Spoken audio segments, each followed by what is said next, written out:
우리의 삶 살아가는 것이 만만찮지 않죠. 여러분 오늘 이 요셉의 인생도 보십시오. 2년입니다. 2년 동안 그는 여전히 그 감옥에 그렇게 있는 겁니다. 꿈을 풀어주고 꿈대로 나갔던 사람들은 다 한 사람 그 꿈대로 복직되고 한 사람은 죽게 되고, 그럼에도 불구하고 그는 2년 동안 감옥에 있습니다. 요셉은 억울하게 그 감옥에 갇혀 그렇게 지냅니다. 그에게 내가 너를 바로에게 내가 청구하겠다고 했던 그 술 맡은 관원장은 그 약속을 다 잊어버립니다. 창세기 어제 보았던 40장 그 마지막 이렇게 기록되었죠. 그러나 술 맡은 관원장은 요셉을 기억하지 못하고 그를 잊었더라.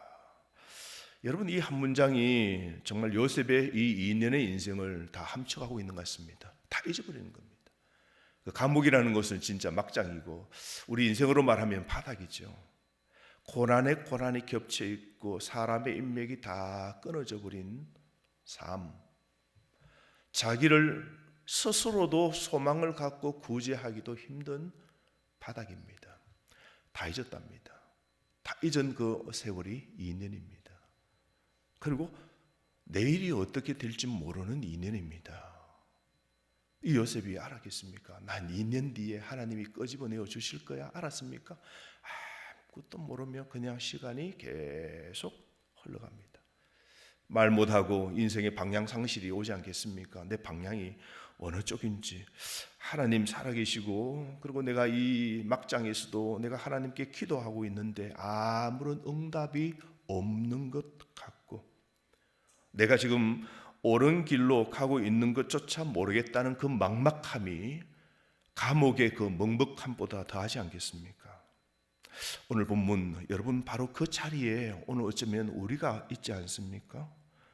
요셉이 지금 잊은 채 앉아 있었던 그 감옥 가만히 보면 여러분, 하나님이 움직이고 계심을 우리는 깨달을 수 있는 것이죠. 우리 삶이 아무런 응답이 없는 곳에도 우리가 절망 상황 속에 있어도 우리 하나님이 그냥 깜깜하게 계시는 것이 아니라 우리 하나님이 우리를 향하여서 움직이고 계신다. 그 고난 속에 하나님의 뜻이 있다. 여러분, 이걸 우리가 깨달아야 합니다. 고난 속에 하나님의 뜻이 있다. 모든 고난에는 뜻이 있다. 왜요? 살아계신 하나님은 자녀에게 그 짐을 이렇게 보따리를 맡길 때는 뭐라 그럽니까? 성경에 각자에게 그 짐을 받을 수 있는 양을 보시고 하나님이 고난을 주신다잖아요. 하나님이 감당할 수 없는 고난을 엄청나게 줘가지고 그 사람이 죽도록 하나님이 하시지 않는다. 왜? 사랑하는 자녀에게는 아버지가 다 알거든요. 특성도 알고 힘도 알고 믿음의 분량도 알고, 우리 하나님께서는 맞춤식으로 더 훈련을 통하여 고난을 통하여 우리를 더 연단시키기 위하셔서 우리에게 감당할 수 있는 무게를 우리에게 주시는 것이죠. 오늘 이게 만 2년 동안 이 요셉은 이 감옥에 있습니다. 그런데 하나님이 움직이고 있음을 우리는 영적으로 감지해야 됩니다. 자, 밖에서 일이 일어납니다.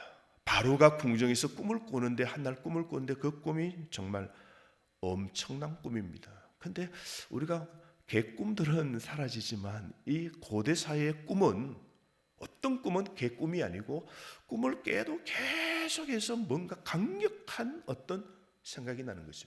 그래서 고대 사회에서의 꿈은 어떤 신의 계시 이런 걸로 앉아 보거든요. 바로가 꿈을 꾼습니다. 근데 이 꿈이 요상한 꿈입니다. 그래서 꿈을 풀기 위해서 사람들을 부릅니다. 근데 아무도 이 꿈을 해석하지 못합니다. 온 애굽의 똑똑한 박사들, 점술가들 다 부릅니다. 그런데 온 애굽의 지혜가 딱 막힙니다. 그 순간 하나님의 섭리가 열리기 시작합니다. 여러분, 세상의 지혜는 한계가 있는 겁니다. 자, 바로가 꿈을 꾸었습니다. 어떤 꿈입니까? 살찐 7 암소, 그리고 배짱 마른 그런 7 암소, 무성한 7 이삭이 나오더니 또 바짝 마른 7 이삭, 이 꿈이 막 괴롭히는 것이죠. 왜 7 소고 왜 7 이삭일까? 왜 하나는 살찌고 왜 하나는 바짝 말랐을까? 8절에서 바로의 마음이 어땠다 그래요? 아주 심히 불안한 겁니다. 이 심히 불안하다, 이 단순한 불안이 아닙니다. 망치로 한 대 두들겨 맞은 듯한 마음에 요동치는 그런 것이죠. 불안입니다. 하나님의 메시지가 바로의 그 심령을 두들겨서 팍 두들겨서 요동치게 만든 것이죠. 바로는 그래서 적시 애굽의 모든 지혜자들을 다 부릅니다. 점술가를 다 부릅니다. 모든 이스라엘의 모두가 이 이스라엘 하나님 앞에서 다 막히는 장면입니다. 똑똑한 사람 다 불러도 전에는 꿈을 풀듯 했지만 이 꿈은 풀지를 못합니다. 여러분, 대충 풀면 어떻게 돼요?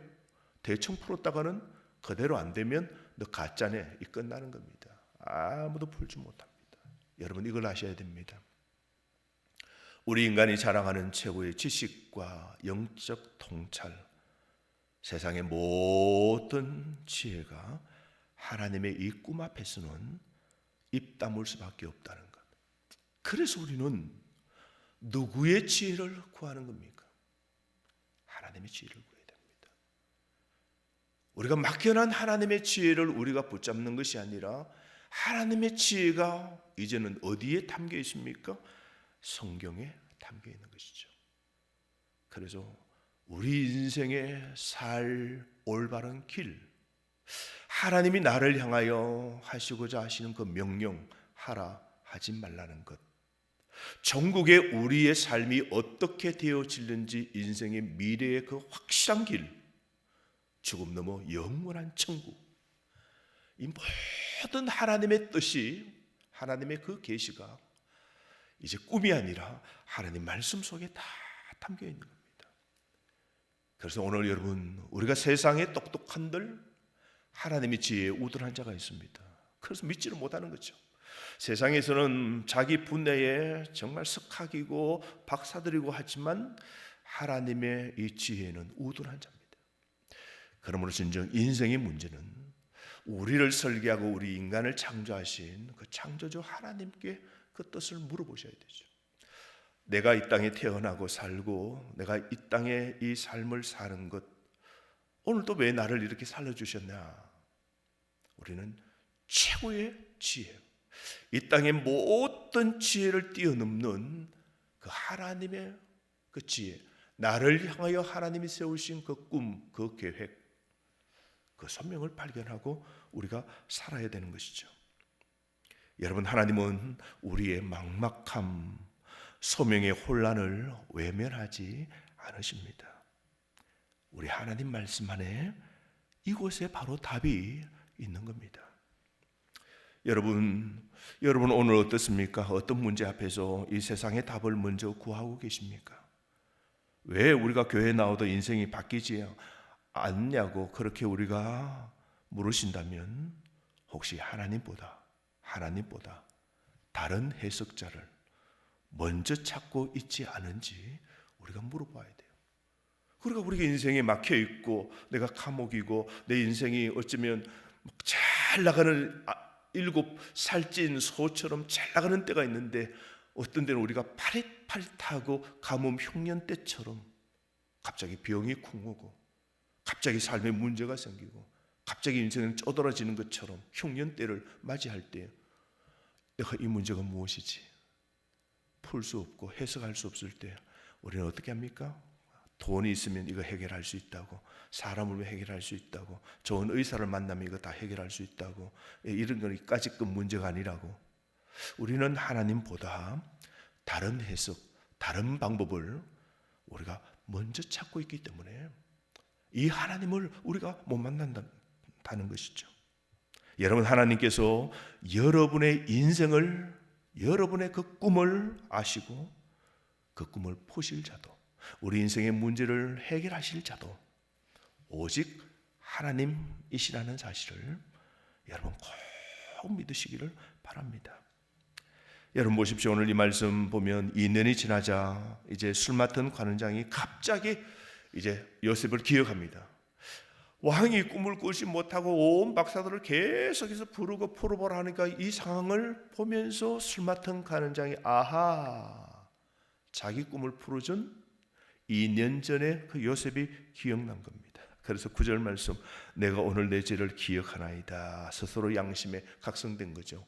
그때 뭐라 그랬어요? 나가면 내가 왕에게 말해서 풀어주겠단 말했지 않습니까?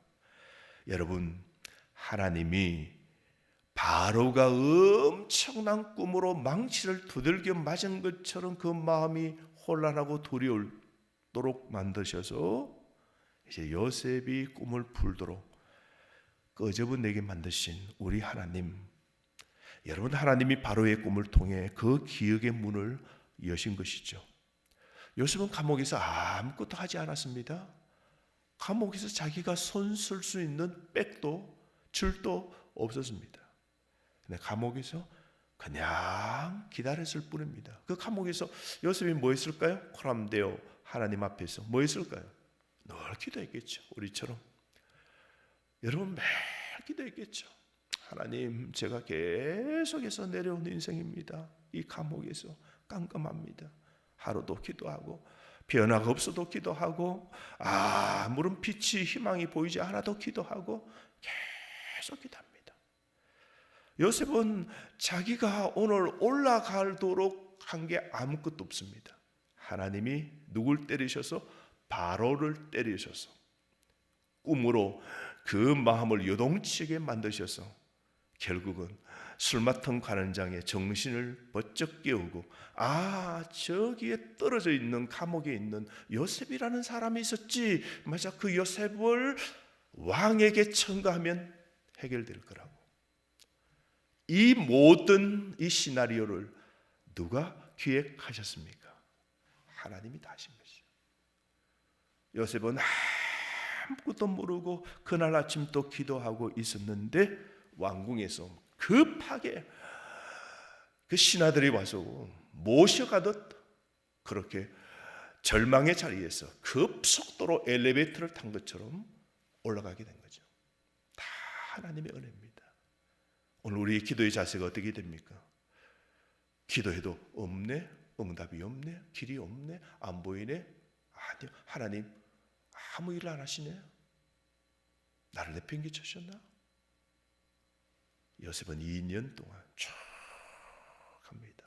근데 하나님 잠잠히 계신 것이 아니라 하나님이 계획을 가지시고 밖에서 일하시고 때가 되면 하나님이 요셉을 끌어올리신 것 보십시오. 그렇다면 오늘 우리가 이 기도하는 이 일, 여러분, 요셉이 2년처럼 오늘 한 것처럼 우리도 때가 되며 하나님이 일하시고 하나님의 때가 되면 세상이 달라지도록 만드시는 이 하나님의 웅장하신 이 섭리와 계획을 믿고 기도하는 것은 절대로 헛되지 않는다. 이 확신으로 오늘도 가정을 위하여 기도로 씨앗을 뿌리고 자녀를 향하여 뿌리고 하나님의 교회를 위하여 하나님 나라를 위하여 뿌리고 우리가 꽉꽉 그 하나님의 때를 위하여 채워나가는 이 믿음의 걸음을 우리가 이루어 가야 되는 것이죠. 여러분, 하나님은 지금 이 순간에도 여러분을 기억하십니다. 하나님의 때가 되면 여러분의 그 기대보다 늦어 보일 뿐 단 한순간 또 저와 여러분을 잊은 적 없으시다는 말씀을 기억하십시오. 여러분, 오늘 우리가 어느 자리에 있습니까? 2년이 아니라 10년, 20년 어쩌면 기다리고 기도응답을 하나님께 간구하는 분도 계실 겁니다. 기억하십시오. 하나님은 우리가 오늘 2년, 10년, 오늘 영적 침체와 같은 상황 속에 있는 이 모습을 외면하지 않으십니다. 하나님은 달려오십니다. 그분의 때에 하나님이 마주 달려오셔서 나를 끄집어 올리시는 이 하나님의 역사를 믿고 사시기를 바랍니다. 오늘 바로가 요셉에게 묻습니다. 15절, 들은즉 너는 꿈을 들으면 능히 푼다 하더라. 소문 들었다라고 말합니다. 너 꿈 잘 푼다면서, 너는 똑똑하다면서 라고 풉니다. 너도 점술가 중에 한 사람이냐, 이점 보는 것이죠. 그러나 요셉의 첫 마디를 들어보십시오. 16절, 내가 아니라 하나님께서 바로에게 편한 대답을 하십니다. 누가 푼다 그럽니까? 하나님께서. 내가 아닙니다. 내가 똑똑해서 푸는 것 아니고 하나님께서 하십니다. 내 능력과는 관계가 없습니다. 요셉은 자신의 능력을 철저히 부인하고 오직 하나님만 가리킵니다. 이것이 요셉의 여러분 신앙이죠. 이 요셉은 13년간의 그 고난이 그에게 가르쳐준 한 문장입니다. 내가 아니라 하나님. 한번 따라 하실까요? 내가 아니라 하나님. 이 고백이 우리 입술에도 마음에도 배어 있어야 됩니다. 내가 아니라 하나님이 하셨어요.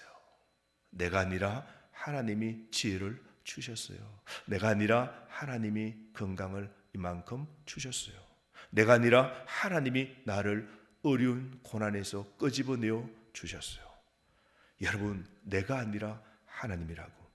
우리 예수님께서도 그렇지 않습니까? 내 뜻대로 마옵시고 아버지 원대로 하옵소서. 자기를 부인하고 오직 하나님만 높이는 삶, 오늘 이것이 우리에게도 필요한 것이죠. 사랑하는 성도 여러분, 하나님은 내가 아니라 하나님이라고 고백하는 사람을 사용하십니다.